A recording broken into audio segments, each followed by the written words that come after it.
that number you see on the bathroom scale? The one that tells you if you're having a good day or a bad day? What if I told you that number is telling you a lie? Not just a little white lie, but a potentially dangerous one. What if, hidden deep inside your body, there's a silent threat, a ticking time bomb, wrapped around your most vital organs, and your scale has absolutely no idea it's there? For decades, we've been told what's healthy, but it turns out we've been looking in all the wrong places.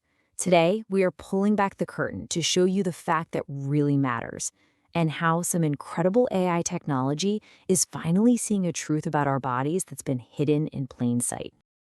So let's just get right to it. That classic health metric, the body mass index, or BMI.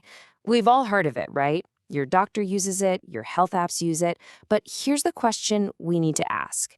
Is your BMI giving you the whole picture, or is it lying to you by leaving out the most important part of the story? It feels like we've been conditioned to trust this number. You know the drill. If your BMI is under 25, you're healthy. If it's over 30, you're obese. So simple, so neat.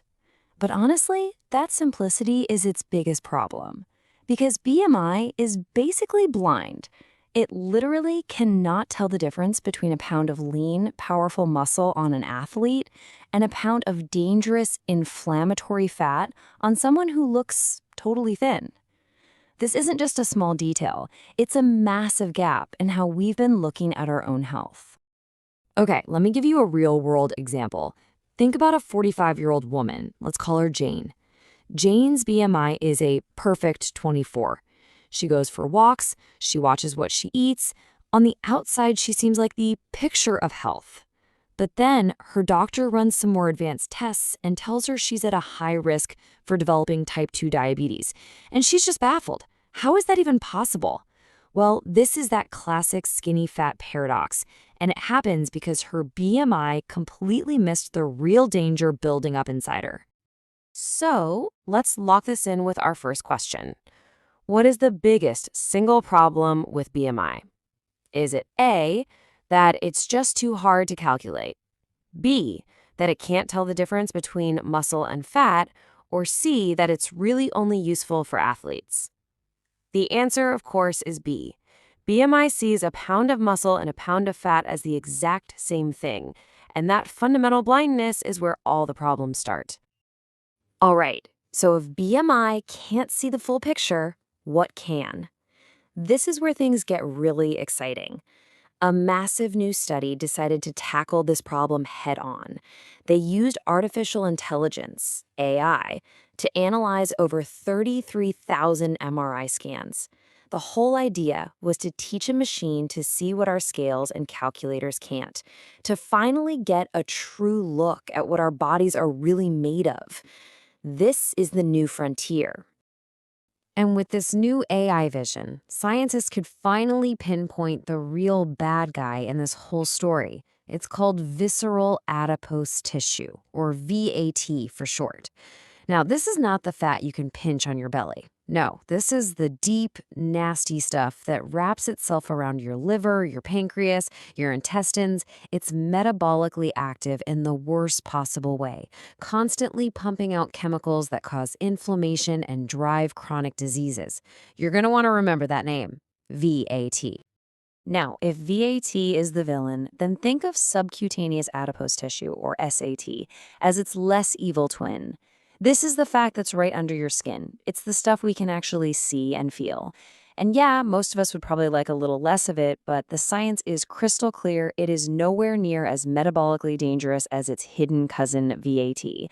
This really proves that not all fat is created equal, not by a long shot. So let's just put them side by side to make it super clear. You've got visceral fat, VAT, it's deep inside, strangling your organs, causing tons of inflammation, and it's directly linked to things like heart disease and diabetes. Then you have subcutaneous fat, SAT, it's on the surface, under the skin, it's way less active metabolically, and get this, in some cases, it can actually be a little bit protective. So you see, it's not just about how much fat you have, it's all about where that fat is living. Time for another quick check. When we're talking about predicting serious health problems like heart disease, which type of fat should we be most worried about? Is it A, subcutaneous fat? B, are all fats equally risky? Or C, is it that dangerous visceral fat? You got it. It is C, visceral fat, or VAT. The science is now undeniable. That hidden internal fat is the biggest red flag for your metabolic health. But wait, the story doesn't stop with fat. The AI also gave us a totally new way to look at our muscles, using a metric called skeletal muscle fat fraction, or SMFF. Now listen closely, because this is important. This is not about how big your biceps are. It's about their quality. SMFF is a measurement of how much fat has actually worked its way inside your muscle tissue. Think of it like the marbling you see in a steak. So if you have a high SMFF score, what does that mean? Does it mean A, you have excellent muscle health, B, that you have poor muscle quality, or C, that you just have really big muscles? The answer is B. A high SMFF is a bad sign. It means your muscle tissue is riddled with fat, which makes it weaker, less efficient, and metabolically unhealthy, even if it looks big from the outside. Okay, so now we've got these incredible new tools. We can precisely measure where our fat is, and we can measure the quality of our muscle.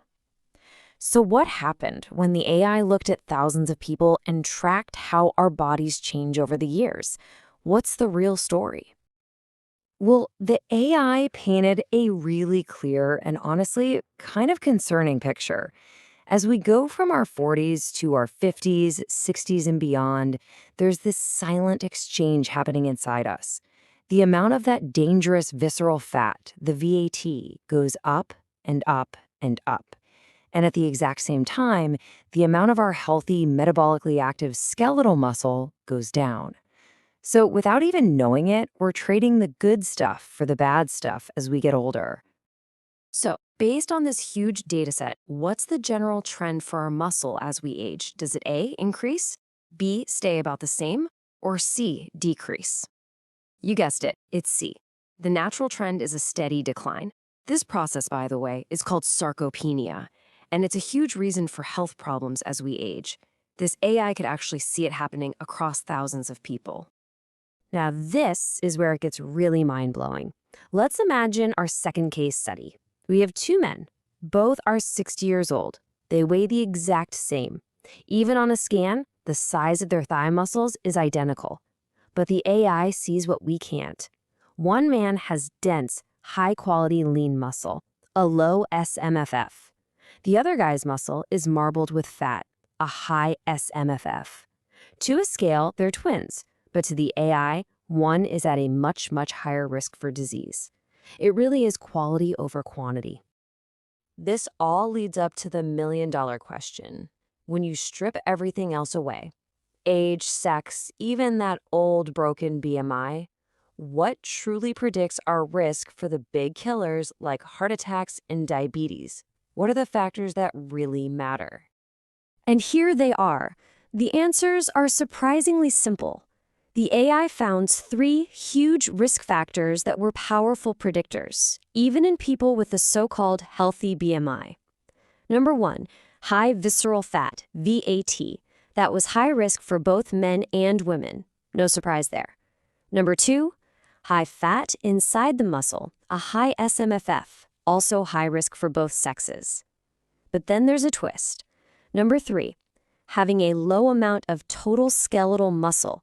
That was a huge, independent risk factor for men only.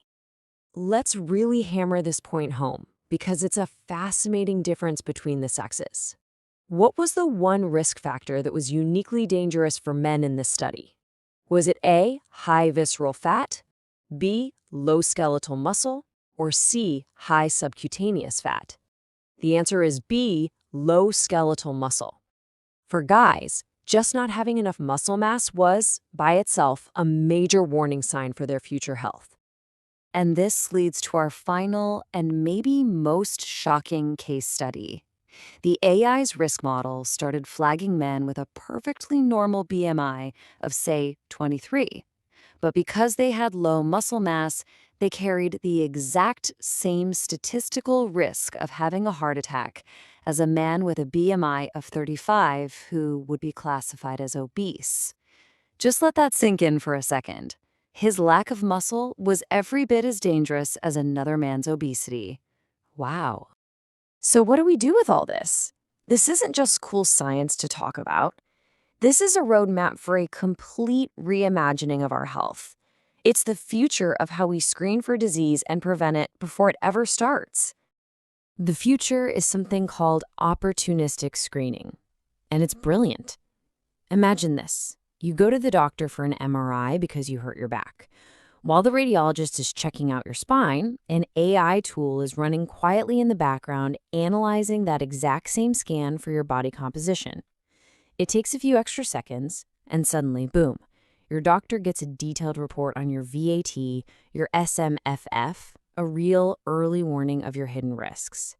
It's about using the data we're already collecting to save lives. And getting this kind of life-changing information out there is just so important. That's why we want to give a special thank you to the London Heartbeats Z Academy in the UK for their educational support of this explainer. They're doing amazing work with over 150 courses all about health. You should definitely check them out. Follow them on Facebook, Instagram, and YouTube for fantastic free updates. And hey, if you subscribe to their higher-level YouTube membership, you can even get early access to videos and have personal chats and guidance sessions. It's a great resource. All right, before we wrap up, let's just nail down the biggest takeaways from all of this. First, BMI is a blunt instrument. It's flawed and can be totally misleading. Throw it out. Second, the real danger is the fat you can't see, that visceral fat, VAT, around your organs. Third, muscle quality is just as important as muscle quantity. It's not about being huge, it's about being lean and efficient. And finally, AI gives us this superpower to uncover these hidden risks from scans we're already getting, which could revolutionize proactive healthcare.